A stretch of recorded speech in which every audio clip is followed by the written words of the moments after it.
कहा जाता है कि सबसे पुराना धर्म सनातन है, जिसके मानने वाले हिंदू कहे जाते हैं। अब ये जो हिंदू हैं, ये भूत प्रेत, जाति पाति और हिंदू धर्म में जितनी कुरीतियाँ हैं, बिल्ली रास्ता काट गई, मंगलवार को जो है बाल न काटो, तेल न लगाओ, ऐसी कुरीतियाँ तो सब जानते हैं। लेकिन अगर इनसे कहो कि सनातनी हो तो भगवत गीता का कोई श्लोक सुना दो, कोई नहीं सुनाता है। कह दो कि गायत्री मंत्र सुना दो, वह भी नहीं जानते हैं। यानी कुरीतियाँ तो सब जानते हैं, लेकिन उन्होंने पढ़ा कुछ भी नहीं है। न गीता पढ़ा है, न वेद पढ़े हैं, न पुराण पढ़े हैं, कुछ भी नहीं पढ़े हैं। और इसी कारण उनका ज्ञान अधजल गगरी छलकत जाए वाला है। जो जाति पाति के नाम पर, धर्म के नाम पर बहुत सी अपराध भी करने के लिए तैयार हो जाते हैं। लोग मारने पर उतार हो जाते हैं, लेकिन पूछा जाए तो न उन्हें वेदों का ज्ञान है, न गीता का ज्ञान है, न पुराणों का ज्ञान है। तो आइए ज्ञान गंगा के इस 3 पत्ती कार्यक्रम में हम जानते हैं कि यह ज्ञान उन्हें आखिर है क्यों नहीं। उन्हें गीता का कोई श्लोक क्यों नहीं मालूम है, उन्हें गायत्री मंत्र क्यों नहीं मालूम है, वेदों में मूर्ति पूजा है या नहीं है उन्हें क्यों नहीं मालूम है। तो इसका कारण है धारा 30। क्या धारा 30 समाप्त होने वाली है, यह तो भविष्य ही बताएगा। लेकिन यह धारा 30 है क्या? यह कानून है हिंदुओं के साथ विश्वासघात का और सनातन विरोधी है, जिसे धारा 30 के रूप में जोड़ा गया है। जब सरदार वल्लभ भाई पटेल थे गृह मंत्री, तो उन्होंने नेहरू से कहा था यदि संविधान में धारा 30 जोड़ी जाएगी तो मैं इस्तीफा दे दूंगा। लेकिन कुछ दिनों बाद जब पटेल का निधन हो गया तो नेहरू की सिफारिश पर इसे हमारे संविधान में सम्मिलित कर लिया गया। जिसका मतलब क्या है धारा 30 का, सरदार पटेल इसका विरोध क्यों करते थे, यह क्या है, इस संबंध में हम आपसे साझा करना चाहते हैं कि हिंदू जो होते हैं उन्हें सनातन की शिक्षा स्कूल और कॉलेजों में नहीं दी जा सकती। गुरुकुल या वैदिक शिक्षा देने वाले स्कूल नहीं खोले जा सकते। यह धारा 30 है।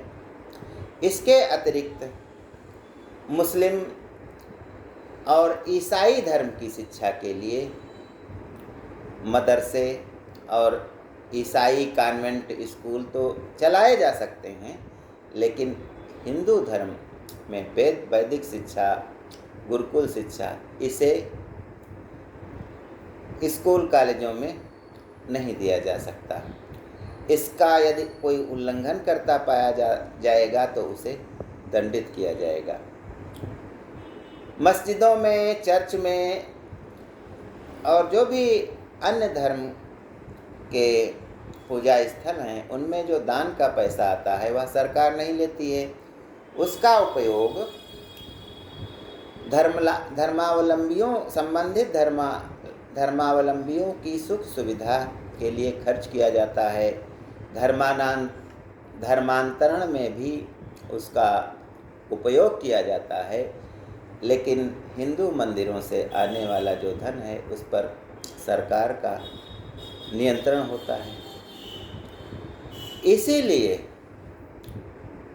अपने को हिंदू तो लोग कहते हैं, लेकिन उन्हें गीता, वेद, पुराण इसका कोई ज्ञान नहीं है। उन्होंने जो कथा करते समय सुना है वही ज्ञान उनको मिला है, और जो उनको विरासत में अंधविश्वासों का ज्ञान मिला है वही ज्ञान उनके पास है, जिसके कारण ज्योतिबा फुले और सावित्रीबाई फुले के जब स्कूल खोले गए उससे पहले तो इसी अधकचरे ज्ञान के कारण वे स्त्रियों को पढ़ाने नहीं भेजते थे, लड़कियों की पढ़ाई बिल्कुल ही नहीं कराते थे, और तमाम तरह तरह के जो अंधविश्वास प्रचलित थे, जो कुप्रथाएँ प्रचलित थीं, दलितों के उत्पीड़न की, उन सब पर विश्वास करके खुद उत्पीड़क बन जाते थे। कहा जाता है कि हिंदू धर्म एक बहुमंजिला इमारत है, जिसमें कुछ निचले पायदान पर जातियां हैं, उसके ऊपर जातियां हैं, उसके ऊपर हर इमारत के हर हिस्से में अलग अलग जातियां हैं, और कोई खिड़की नहीं है जिससे वे बाहर झांक सकें।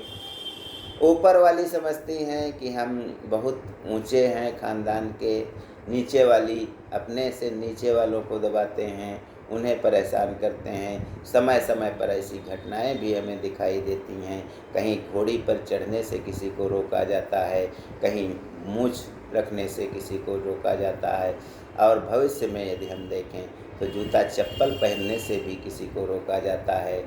दलितों को इतना अधिकार ही नहीं दिए गए कि वे सुबह या शाम जब अच्छा माहौल होता है तब वो घर से निकल सकें।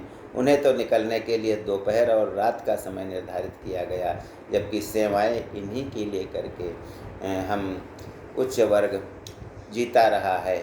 उन्हें संपत्ति रखने पर भी रोक लगाई गई कि इनको संपत्ति की नहीं ज़रूरत है, क्योंकि ये संपत्ति हो जाएगी तो ये हमारे बेगार नहीं करेंगे, हमारा काम नहीं करेंगे। और आज़ादी के बाद भी आज तक इनके साथ ऐसी बर्बरताएँ बरती गई हैं। किसी को, महिला को निर्वस्त्र करके सामाजिक रूप से उसे प्रताड़ित किया गया है। यदि कोई दलित लड़की किसी उच्च वर्ग के जाति वाले लड़के से विवाह कर लेती है तो उसको मारा पीटा गया है जाति के नाम पर।